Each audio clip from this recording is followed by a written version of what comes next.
يستعد مانشستر سيتي بطل أوروبا 2023 لمواجهة الوداد الرياضي المغربي بطل دوري أبطال إفريقيا 2022 مساء غد الأربعاء في الجولة الأولى من منافسات المجموعة السابعة ضمن كأس العالم للأندية 2025.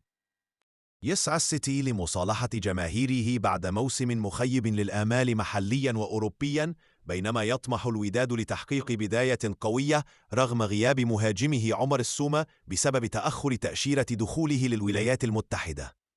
القنوات الناقلة لمباراة الوداد ومانشستر سيتي في كأس العالم للأندية 2025.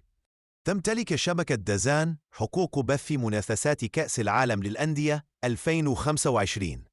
ستذيع دازون جميع مباريات البطولة بما في ذلك مباراة الوداد ومانشستر سيتي بتقنية عالية ومجانا لجميع أنحاء العالم مع توفر التعليق العربي. ووفقا لاتفاقية الفيفا مع شبكة دازن، سيتم بث جميع المباريات 63 من كأس العالم للأندية 2025 مجانا عبر منصاتها بلغات مختلفة. كيف تشاهد مباراة الوداد ومانشستر سيتي عبر الإنترنت؟ عبر قنوات دازن.